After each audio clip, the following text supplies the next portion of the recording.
Please do subscribe my channel. ఈరోజు వార్తలు వాస్తవాల్లోకి వెళ్తే, నిన్న మంత్రి మాటలతో ఆందోళనలో రైతన్న బీఆర్ఎస్ పార్టీ ఆధ్వర్యంలో రాష్ట్రంలో వరుస ఘటనలపైన విద్యార్థులను భరోసా ఇచ్చే విధంగా ఒక కమిటీని నిర్ణయించి కమిటీకి అధ్యక్షులుగా ఆర్ఎస్ ప్రవీణ్ కుమార్ గారు నిర్ణయించిన గౌరవ కల్వకుంట్ల కేటీ రామారావు గారు BRS party working president Manthani నియోజకవర్గంలోని భూపాలపల్లి జిల్లా కాటారంలో నిర్వహించే దళిత బంధు ధర్మయుద్ధానికి ఆహ్వానాలు పత్రికలు అందజేస్తున్న దళిత బంధు సాధన సమితి ఈరోజు ముత్తారం మండలంలోని కస్తూర్బా పాఠశాలను సందర్శించిన మంత్రిని మాజీ ఎమ్మెల్యే పుట్టా మధుకర్ గారు. ఇక వార్తల్లోకి వెళ్తే, నిన్న మంత్రి గారి మాటలో సారాంశానికి వెళ్తే, మంత్రి గారి మాటలు విన్న రైతన్న ఆందోళన చెందుతున్నాడు. అంటే కాంగ్రెస్ ప్రభుత్వం ఇచ్చిన హామీలన్నీ కార్యక్రమానికి రూపకల్పన చేసిందా అన్న చందంగా తెలుపుతుంది. ప్రజలకి రైతులని రైతు బంధుకి రైతు బీమాకి ఏదైతే రైతు బోనస్ ఇస్తున్నామో ఆ బోనస్ తో సరిపెట్టుకోండి చెప్పిన మాటలు ఏవైతున్నాయో మాటలు విన్న సగటు రైతు ఆందోళన వ్యక్తం చేస్తూ రైతు బంధు రాదా అన్న దీనిపైన మరి మంత్రి గారి మాటలు విన్న రైతాంగం తీవ్ర ఆందోళన చెందుతుంది. మీరు ఇస్తానన్న రైతు భరోసా 15,000 దేవుడి కనీసం కేసీఆర్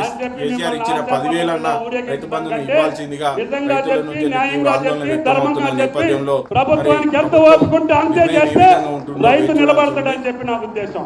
మరియు గౌరవ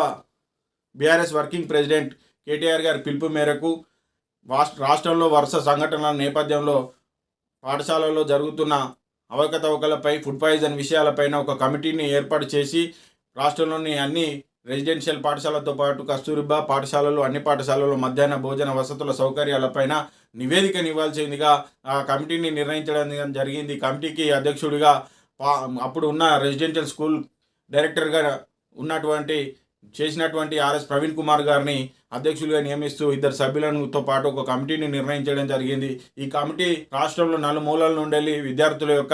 విద్యార్థుల నుంచి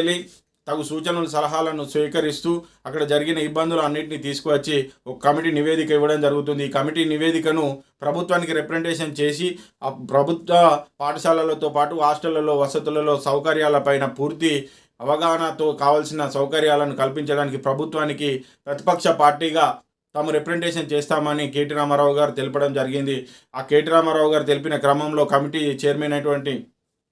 ఆర్ఎస్ ప్రవీణ్ కుమార్ గారు ఒక వాట్సాప్ నెంబర్ను ఇవ్వడం జరిగింది. ఆ వాట్సాప్ నెంబర్కి పాఠశాలలో కానీ మరెక్కడ కానీ ఏదైనా చిన్న చెదురు ఏదైనా జరిగిన సంఘటనలు ఉంటే ఆ వాట్సాప్ నెంబర్కి వీడియో కానీ ఫోటో కానీ ఏదైనా పంపించాల్సిందిగా ఆయన ఒక హెల్ప్లైన్ వాట్సాప్ నెంబర్ని ఇవ్వడం జరిగింది. దానికి తగు సూచనలు సలహాలను చేస్తూ ఎవరైనా హాస్టల్లో జరిగిన సంఘటనలపైన జరుగుతున్న అసౌకర్యాలపైన వారి అభిప్రాయాలను వ్యక్తం చేయాల్సిందిగా ఒక వాట్సాప్ నెంబర్ని ఇవ్వడం జరిగింది. ఆ వాట్సాప్ నెంబర్కి తగు సూచనలు సలహాలతో ఇవ్వాల్సిందిగా కోరుతున్నాం. ఈ కేటీ రామారావు గారి పిలుపు మేరకు బారాస సమితి ఈ మంత్రి నియోజకవర్గ ఇన్ఛార్జ్ పుట్టా మధుకర్ గారు ఈరోజు మంత్రి నియోజకవర్గంలోని ముత్తారం మండలంలో కస్తూర్బా పాఠశాలను సందర్శించడం జరిగింది. ఆయన సందర్శించిన క్రమంలో మాట్లాడుతూ కొన్ని సౌకర్యాలు ఉన్నప్పటికీ అప్పుడు గత ప్రభుత్వం కల్పించిన సౌకర్యాలని ఇంకా కొనసాగుతున్నాయి, ఇంకా మెరుగైన సౌకర్యాలను కూడా కల్పించాలని, అలాగే చాలా శీతాకాలం దృష్ట్యా పిల్లలకు హాస్టల్లో పడుకునే వారికి దుప్పట్లను వెంటనే అందించాలని, ఆడపిల్లలకు కాస్మోటిక్ ఛార్జీల కోసం నిధులను వెంటనే విడుదల చేయాలని, అలాగే నాణ్యమైన భోజనం, నాణ్యమైన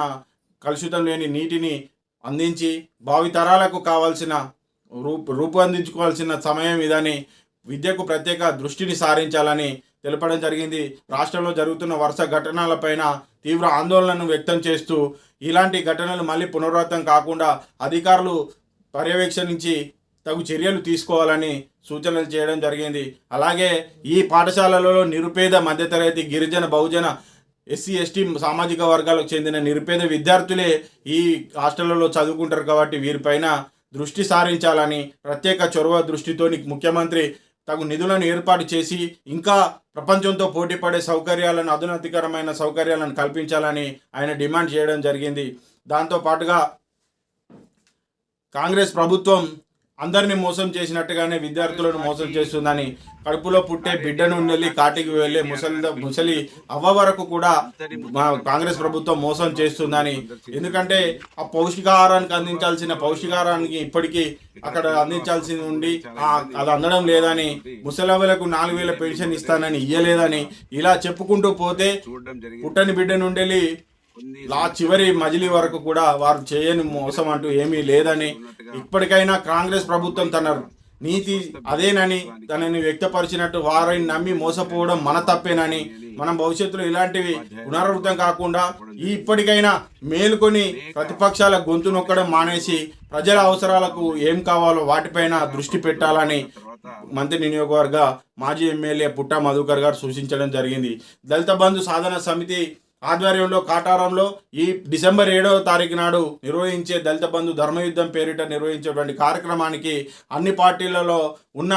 అందరినీ ఆహ్వానిస్తున్నామని తెలియజేస్తూ నిన్నటి రోజు పుట్టా మధుకర్ గారికి, మంత్రి నియోజకవర్గ మాజీ ఎమ్మెల్యే పుట్టా మధుకర్ గారికి ఆహ్వాన పత్రికను దళిత బంధు సాధన సమితి ఆధ్వర్యంలో అందించడం జరిగింది. దళిత బంధు నిధులను వెంటనే విడుదల చేయాలని గౌరవ కేసీఆర్ గారు, మాజీ ముఖ్యమంత్రి గారు నిధులు విడుదల చేసి కలెక్టర్ దగ్గర అందుబాటులో ఉన్న ఫండ్ను వెంటనే రిలీజ్ చేసి మా అకౌంట్లో వేస్తే మేము ఆర్థికంగా పరిపుష్టత సాధిస్తామని, మేము ఆర్థిక పరిపుష్టత సాధిస్తే తప్పితే సమానత్వం సమన్యాయం జరగదని దళిత బంధు సాధన సమితి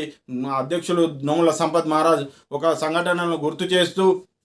మీరు ఇస్తానన్న అంబేద్కర్ అభయహస్తం 12 లక్షలు వెంటనే ఇవ్వాలని, 12 లక్షలు కాకపోయినా అప్పుడు కేసీఆర్ గారు ఇచ్చినటువంటి 10 లక్షల నిధులనైనా వెంటనే విడుదల చేయాలని, మేము దళితులుగా ఆనాటి నుండి నేటి వరకు మాకు సంపదకి దూరమైనామని దాన్ని గుర్తించి ఒక మహోన్నత కార్యక్రమానికి రూపకల్పన చేసిన గౌరవ కల్వకుంట్ల చంద్రశేఖరరావు గారు ఎంతో ఉన్నత ఆశయంతో అంబేద్కర్ ఆశయాల రూపకల్పనలో భాగంగా ప్రతి దళిత కుటుంబానికి 10 లక్షలు అనే దానికి మొదటగా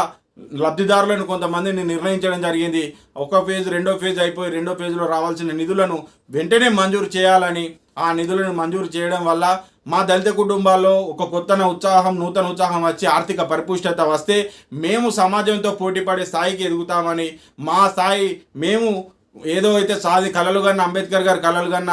రాజ్య స్థాపనకు సమాజ స్థాపనను ఏర్పాటు చేసుకోవడానికి అవకాశం ఉంటుందని, వెంటనే ఇది అంబేద్కర్ ఏదైతే కలలుగన్న రాజ్య స్థాపన కోసం ఆ రోజు కేసీఆర్ గారు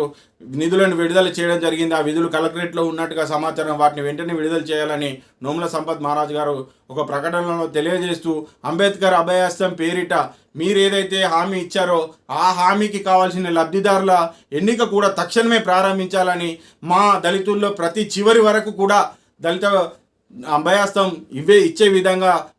కాంగ్రెస్ ప్రభుత్వం ఇప్పటికైనా రూపకల్పన చేయాలని, లేని క్షణంలో మేము దళితులమంతా ఏకమై మేము దండోరతో మేము ముట్టడించడానికైనా సిద్ధంగా ఉంటామని, మా హక్కుల సాధన కోసం మేము ఎందాకనైనా పోరాడడానికి సిద్ధమేనని, మాది పోరాట పటిమతోనే మేము ముందుకు వెళ్తామని తెలియజేసి, ఏదైతే డిసెంబర్ 7వ తారీఖు నాడు జరిగేటువంటి దళిత బంధు సాధన సమితి ఆధ్వర్యంలో జరిగేటువంటి ధర్మయుద్ధానికి ప్రతి ఒక్కరూ తప్పకుండా రావాలని, ఈ సభను విజయవంతం చేసి ప్రభుత్వానికి ఒక అల్టిమేటం ఇవ్వాల్సిందిగా కోరడం జరిగింది. ఇందులో సాధన సమితి అధ్యక్షులు నోముల సంపత్ మహారాజ్తో పాటుగా ఉట్ల శ్రీనివాస్, జక్కన్న తదితరులు పాల్గొనడం జరిగింది.